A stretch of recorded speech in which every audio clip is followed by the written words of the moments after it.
Physics students, good afternoon. Mr. Fugit here. In our video today, we're going to be looking at a few problems from your assessment number 3 review, which covers over unit 4, our unit on forces and Newton's laws of motion. Specifically in our video today, we're going to be looking at problems number 3 and 4 on your review, which involve the process of drawing a free body diagram to examine the forces acting on an object, and then applying Newton's second law to mathematically analyze the system that we are looking at. So we'll start with problem number 3. I will remind you that copies of your review are also located on Canvas, along with a key to the answers of the problems that we are going to be looking at. So we'll start with problem number 3 from your review. The problem reads as this. A driver sees a red light ahead of their car. They are going 15 meters per second in their car that has a mass of 2,000 kilograms. The coefficient, their tires have a coefficient of friction with the street of 0.6. How far does the car slide as it is coming to a stop? So I guess we can assume here that we're hitting our brakes. Our car is going to slide to a stop. So we are looking for how far the car slides, which probably means we're going to need a kinematic equation. So I'm just going to list out what we know. We want to know delta x. How far does the car slide? We know that they are traveling at an initial velocity of 15 meters per second. Our final velocity here should be 0, because we are going to slide to a stop ahead of the red light, an acceleration, which we don't know, and a time, which we don't know.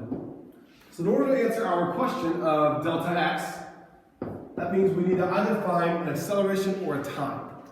Well, we haven't really talked about other ways to find time using equations, unless they're kinematic equations. So time is probably going to be the hardest thing for us to find here, right? We don't really know another way to go about it. But acceleration, we do have another way to find acceleration. We can find acceleration using Newton's second law. The sum of forces on an object is equal to the mass of that object multiplied by its acceleration. So if we can use Newton's second law, analyze the forces on the object, we can maybe find our acceleration, which can then get us to our delta x value. So if we want to find acceleration using Newton's second law, we then need a free body diagram. So for our car, let's go ahead and create a free body diagram, right? A way of tracking the forces on the car. We can assume we're on the earth, so we're going to have a force of gravity pulling the car down toward the earth. The car is on a road, presumably, and so there's going to be a force of contact between the car and the road itself. And then we're assuming that we're moving to the right. I did call our velocities positive, so we're moving to the right. So when we hit our brakes, we're going to have a force of friction. We would call this kinetic friction because our car would be sliding to a stop. That force of friction would be to the left. So the only force that seems to be in the x direction, the direction we accelerate, is our force of friction. So here we go. Now that we have our free body diagram, the sum of forces in the x direction is equal to mass times acceleration in the x direction. Now when I sum things up, here's what I have to be careful of. My force of friction is technically in the negative direction. I have no forces in the positive. So I have 0 forces in the positive plus 1 force in the negative that we call a negative force of friction. Now that might not seem very important, but it is actually important because we need an acceleration here that should be negative because our car is essentially slowing down. So we should have a negative value for our acceleration. But if I just say Fk is in our equation and I don't treat that as a negative value, then that's going to cause us some problems later on. So I have no forces in the positive plus a negative Fk, which is going to give me negative Fk equals mass times acceleration. Now, this is getting us to where we need to be. The problem is, we don't know Fk. We know mass. We know that once we have Fk, it's really just a matter of dividing some values to get our acceleration, but we don't know what Fk is. But another thing we have to be reminded of is, we have an equation for the force of kinetic friction, right? Our force of kinetic friction is just the coefficient between our two objects, here the tires and the road, multiplied by the normal force. We already know the coefficient. That was given to us in the problem, 0.6. We need to find what the normal force is here. Now, as you can probably guess, the normal force and the force of gravity should be similar. If they're not similar, that's going to cause our car to accelerate either up off of the road which probably would not physically happen unless you are Harry Potter driving to Hogwarts. Or if fg was greater, then our car would somehow accelerate down into the road, which again is probably not going to physically happen. So it's pretty safe here to assume that our normal force is going to be equal to our force of gravity. The way that we can show that is this. The sum of forces, that's a poor sigma, I know I can do better than that. The sum of forces in the y direction is equal to the mass of our object multiplied by its acceleration in the y direction. Not just acceleration, but acceleration in that direction. So we've got a normal force that is directed in the positive y, plus our force of gravity, which we'll call negative, because it's in the negative y direction, is equal to mass times our acceleration in the y direction. Now, again, we can assume that we're accelerating horizontally, we're slowing down, but we're not going to accelerate vertically. So Fn plus a negative Fg gives us 0. So I can just add Fg to the other side of my equation to show that my normal force is going to equal my force of gravity, which I know to just be the mass of our object multiplied by g, our acceleration due to gravity for the Earth. Remember, force of gravity is not just 9.81, right? That is our value for acceleration due to gravity, but the mass is a factor we have to consider. So Fn equals Fg, which is equal to our mass, 2,000 kilograms. Let's double check. There we go. 2,000 kilograms multiplied by 9.81 meters per second squared. So we'll take 2,000 times 9.81, which gives us 19,620. That is our normal force. Now again, that is not the same as our force of friction, but that is a part of us finding our force of friction. So I'll come back up here. Our force of friction is actually going to be our coefficient, 0.6, multiplied by the normal force, 19,620. Getting a little bit bulky here with our free body diagram. Hopefully we can move this over just a little bit, make some space. There we go. So I'll take my value for the normal force, 19,620, multiplied by 0.6. I get a force of friction that is 11,772.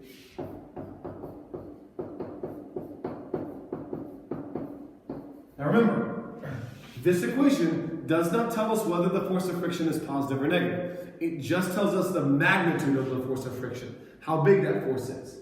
So now I'm going to take this value, I'm going to plug it in over here into our Newton's second law equation, and for the x direction. So we have a negative 11. Actually, you know what? I'm going to rewrite this equation just on a new sheet so that it's a little bit clearer for us to see. Negative f sub k is equal to mass times acceleration.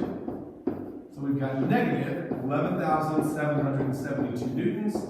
That was our force of friction, is equal to our mass, 2,000 kilograms, multiplied by our acceleration in the x direction. Now we can see what we need to do. We need to divide by our mass to get acceleration by itself. So we'll divide by 2,000 kilograms on both sides of our equation. 2,000 over 2,000, that will simplify down to 1. We'll take negative 11,772, divide by 2,000. We get approximately negative 5.89 meters per second squared. And again, our value here should be negative because our car is moving in the positive direction and it's slowing down. Okay, so again, all we did here was we drew a free body diagram, we applied Newton's second law, we did a small side step to find our normal force, which helped us get to our force of friction, and then we just used that value, our force of friction, to find our acceleration. So now that we have our acceleration, we can come back to where we started, right? Our kinematic variables. I'll plug in my acceleration value, which is negative 5.89. Oh, that looks bad. Don't be sloppy. Here we go. Negative 5.89 meters per second squared. And now we know everything we need to in order to find delta x. So this means we're going to use equation 5, because time is what we don't know and what we don't need. So I'll write out equation 5. v1 squared is equal to v0 squared plus 2a delta x. v1, our final velocity is going to be 0. We are sliding to a stop, so 0 squared will just be 0, is equal to our initial velocity, which is 15 meters per second. Squared where does it go there? 15 meters per second squared plus 2 times our acceleration, negative 5.89 meters per second squared times delta x.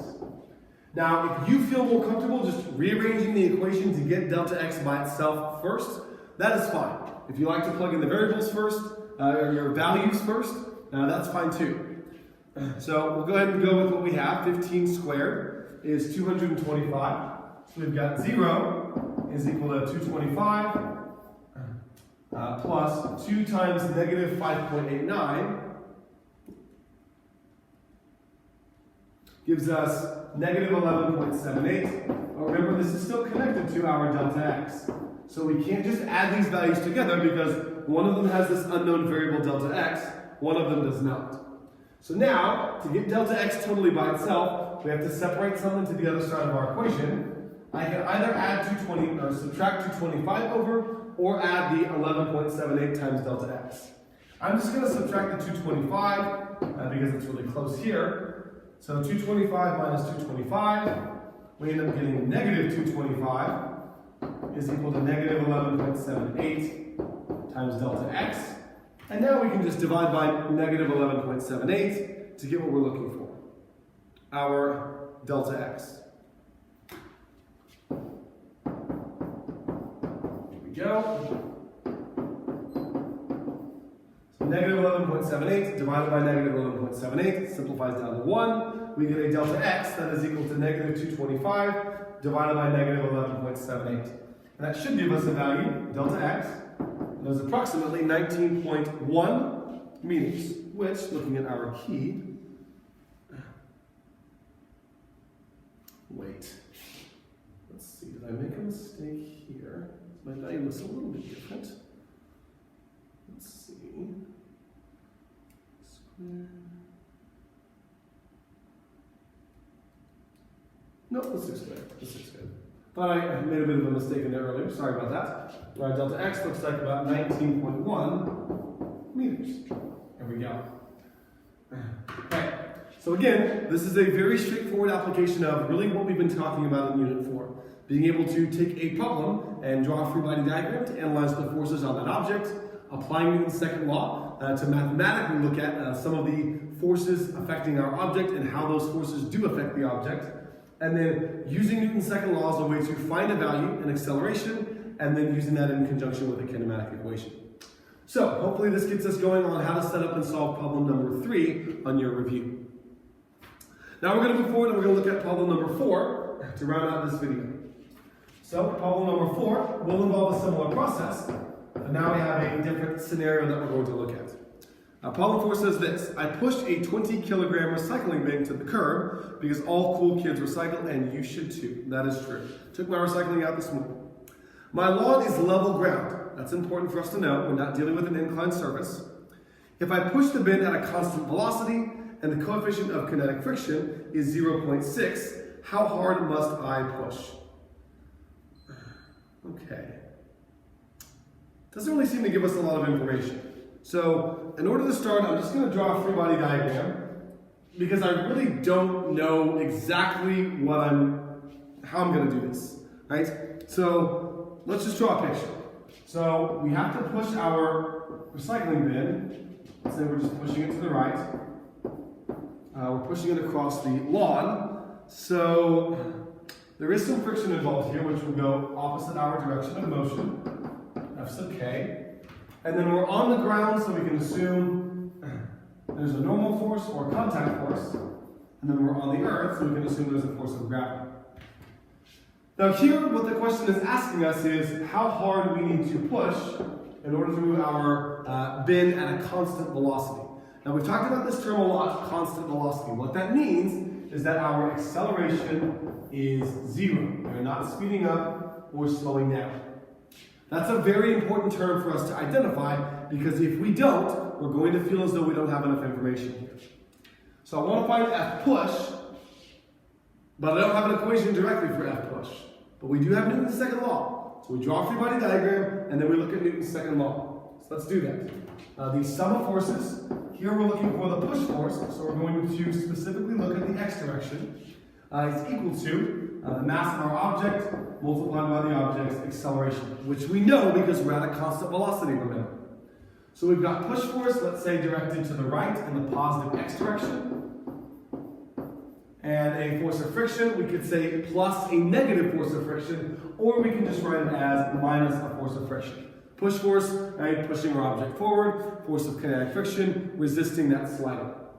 And that is equal to the mass of our object, which we know, times the zero value for acceleration. So mass would be 20 times 0 meters per second squared. So this whole thing is going to go to 0.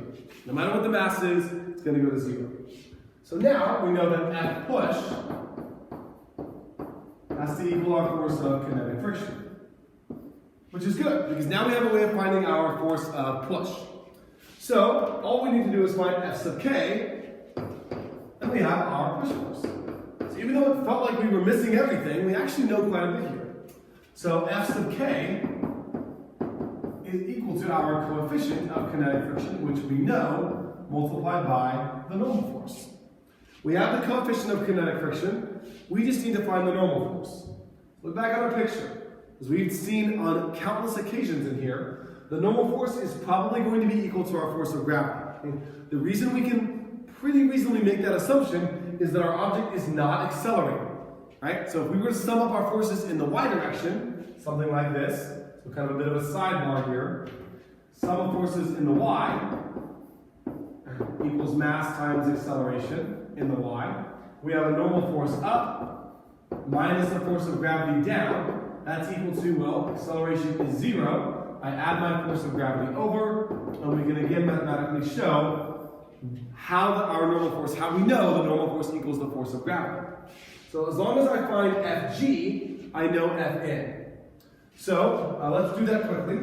So Fn is equal to our force of gravity, which is just the mass of our object multiplied by acceleration due to gravity. So 20 kilograms multiplied by 9.81 meters per second squared. So 20 times 9.81, 196.2 newtons. And I'm just going to take this value, plug it back in up here. I can move all, no. Let's see, all of you. Scoot down. There we go. Our coefficient here was 0.4. Let's double check. 0.6 multiplied by 196.2 newtons. So 0.6 times the value we just found, 196.2, gives me 117.72 newtons. And that is our force of kinetic friction, which, as we showed a moment ago, according to Newton's second law, is going to be equal to our push force. So our force of push is equal to our force of kinetic friction, which is equal to 117.72 newtons. Now, when we look back at the free body diagram, here's something we need to understand. Those forces being equal, that does not necessarily mean that our object is not going to move. It does mean, however, that our object is not going to accelerate. Right? Newton's second law says the sum of forces on an object equals the mass of that object multiplied by its acceleration. So if those forces are equal, that just means our object's moving at a constant velocity, right? It's just moving at the same speed across the lawn. Now, at some point in time, once I was getting my recycling bin moving, I probably had to push with more than this amount of force to get it moving, to overcome friction and to get it going. But once we get it going, as long as our push force is the same as our force of friction, we can stay at that constant velocity state. Okay? So this is just looking at when we're at a constant velocity. This is not looking at when we were at rest and we had to push hard enough to get it moving. And that's an important distinction for us to make here. So again, hopefully this reminds us of the process we need to solve this type of problem. Drawing a free body diagram, applying Newton's second law, and then pulling in the equations that we know to try and get our desired answer. And remember, there is a key for these problems on Canvas. If you do have any questions, feel free to ask. Other than that, good luck.